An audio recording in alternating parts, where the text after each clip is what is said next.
বন্ধুরা, অ্যাসিড বৃষ্টি আর লাভা সমুদ্রে ঘেরা শুক্র গ্রহ কি একসময় প্রাণের স্বর্গ ছিল? রাশিয়া ও আমেরিকার একাধিকবার ব্যর্থ চেষ্টার পর 2020 সালে শুক্রের মেঘে রহস্যময় ফসফিন গ্যাসের সন্ধান নতুন আশার আলো দেখিয়েছে। এই আগুনের গোলকের গোপন রহস্য আর প্রাণের উৎস খুঁজতে এবার ভারত তাদের উচ্চাভিলাষী মিশন শুক্রযান-1কে শুক্র গ্রহে পাঠাচ্ছে। বাকি বিশ্ব যা করতে পারেনি, ইসরো কি তা করে দেখাতে পারবে? এই রোমাঞ্চকর অভিযানের সম্পর্কে বিশদে জানতে ভিডিওটা শেষ পর্যন্ত অবশ্যই দেখুন। তাহলে চলুন শুরু করা যাক। 2024 সালের 18 সেপ্টেম্বর ভারত সরকার চন্দ্রযান-4-এর পাশাপাশি ভিনাস অরবিটার মিশনের আনুষ্ঠানিক অনুমোদন দেয়। শুক্র গ্রহ একসময় পৃথিবীর মতো প্রাণবন্ত থাকলেও আজ তা 475 ডিগ্রি সেলসিয়াস তাপমাত্রার এক জ্বলন্ত মরুভূমি। আকার ও ভরে এটা পৃথিবীর যমজ হলেও এর বায়ুমণ্ডলীয় চাপ পৃথিবীর তুলনায় 90 গুণ বেশি। এখানকার বাতাসে 96% কার্বন ডাই অক্সাইড এবং আকাশে অ্যাসিডের মেঘ আছে, অর্থাৎ এখানে বৃষ্টির নামে আকাশ থেকে ঝরে পড়ে বিষ, যার প্রতিটা ফোঁটা মানুষ তো দূরের কথা, ধাতু পর্যন্ত গলিয়ে দিতে পারে। তবে বিজ্ঞানীদের নজর কাড়ে শুক্রের আবর্তন গতি বা রোটেশন, যে অত্যন্ত অদ্ভুত, কারণ এটা নিজের অক্ষের ওপরে পৃথিবীর উল্টো দিকে ঘোরে, যাকে বলা হয় রেট্রোগ্রেড রোটেশন। যার মানে এখান থেকে সূর্যোদয় দেখলে আপনি দেখবেন সূর্য পশ্চিম দিকে উদিত হচ্ছে। শুক্র গ্রহের ব্যাপারে আরও একটা অদ্ভুত বিষয় হলো, এখানে একদিন পূর্ণ হতে পৃথিবীর 243 দিন সময় লাগে, যেখানে এক বছর মাত্র 225 দিনে, মানে এখানকার একদিন পুরো এক বছরের থেকেও দীর্ঘ। এর কারণটা হলো শুক্র গ্রহ তার নিজের অক্ষের উপরে অত্যন্ত ধীর গতিতে ঘুরছে, আর এই ভয়াবহ তাপ এই গ্রহটাকে একটা জ্বলন্ত নরকে পরিণত করেছে। কিন্তু যদি সত্যি নরক হয় এবং এখানকার অবস্থা এতটাই খারাপ হয়, তবে শুক্র গ্রহকে বোঝা আমাদের জন্য এত গুরুত্বপূর্ণ কেন? কেন বারবার পৃথিবীর বিভিন্ন দেশ এবং ভারতও সেখানে মিশন পাঠানোর চেষ্টা করছে? আসলে উত্তরটা বর্তমানে নয়, বরং এর অতীতে লুকিয়ে আছে। একসময় শুক্র গ্রহ পৃথিবীর মতোই জীবন্ত ছিল। সেখানে সমুদ্র ছিল, মেঘ ছিল, অক্সিজেন ছিল। কিন্তু তারপর এই গ্রহের গ্রিনহাউস এফেক্ট নিয়ন্ত্রণের বাইরে চলে যায়।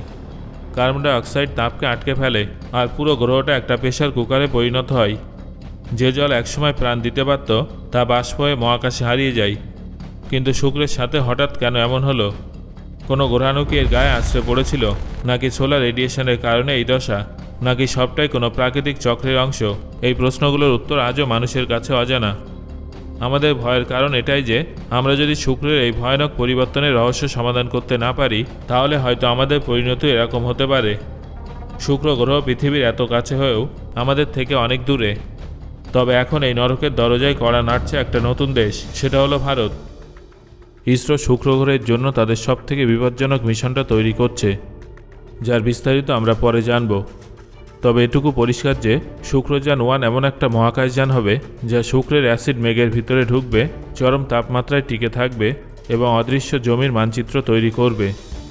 কারণ এর প্রতিটা ক্যালকুলেশন আর ডিজাইন এই গ্রহের পরিবেশের কথা মাথায় রেখে তৈরি করা হয়েছে।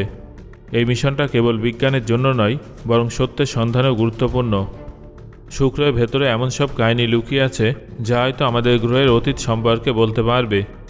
আর যদি এই সত্য সামনে আসে, তাহলে আমরা বুঝতে পারবো যে প্রাণের উৎস কোথায় আর এর সমাপ্তি বা কীভাবে হতে পারে।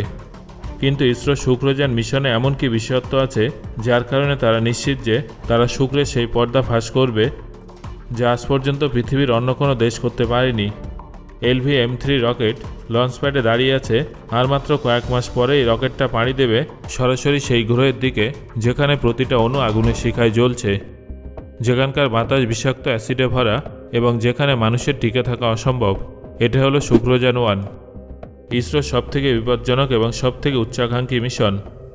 এই মিশনটা কেবল একটা মহাকাশযান নয়, বরং একটা বড় প্রশ্নের উত্তর। শুক্র গ্রহ আসলে কি লুকিয়ে রাখছে?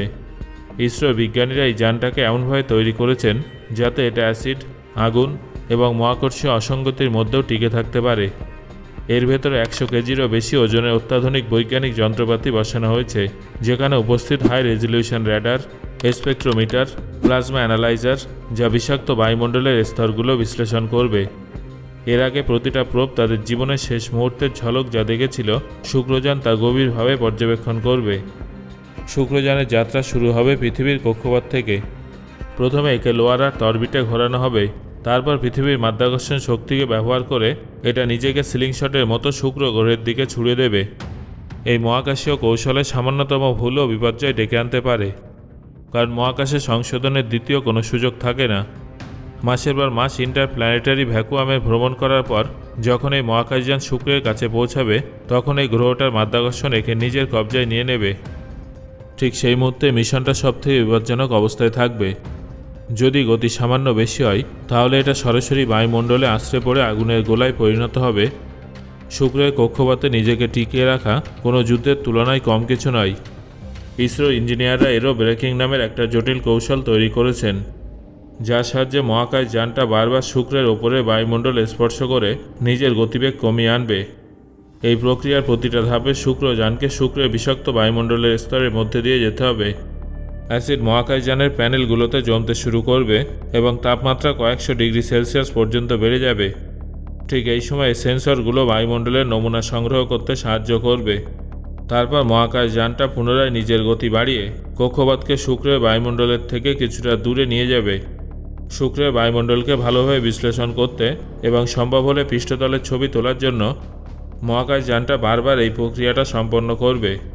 সেই জন্য ইঞ্জিনিয়াররা চারপাশে একটা মাল্টি লেয়ার্ড হিটশিল্ড তৈরি করেছেন, যা 500 ডিগ্রি সেলসিয়াস পর্যন্ত তাপ সহ্য করতে পারে। এর ফলে বারবার শুক্রের বায়ুমণ্ডলে প্রবেশের সময় ঘর্ষণের ফলে সৃষ্ট প্রচণ্ড উত্তাপেও ভেতরের যন্ত্রপাতিগুলো ক্ষতিগ্রস্ত হবে না। ইসরো তাদের ওয়েবসাইটে 17 থেকে 18টা যন্ত্রের কথা উল্লেখ করেছেন।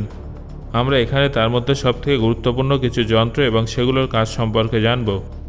শুক্রযান 1-এর সবথেকে শক্তিশালী সেন্সরগুলোর মধ্যে একটা হলো H band synthetic aperture radar. এই র্যাডারটি সক্রিয় আগ্নেয়গিরি, লাভার নিঃসরণ এবং বিশাল গর্ত শনাক্ত করবে।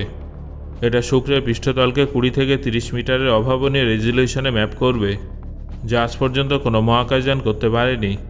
এরই সাথে যুক্ত আছে Venus surface emissivity and atmospheric mapper বা VSEM। এটা তাপীয় অসঙ্গতি, জলীয় বাষ্প এবং অ্যারোসল ম্যাপিং করবে। এই দুটো সাহায্যে বিজ্ঞানীরা শুক্রের ভেতরে লুকিয়ে থাকা ভূতাত্ত্বিক রহস্যগুলো উন্মোচন করবেন। সেখানে কি আজও কোনো আগ্নেয়গিরি জীবন্ত আছে? এর পৃষ্ঠ কি আজও নিঃশ্বাস নিচ্ছে?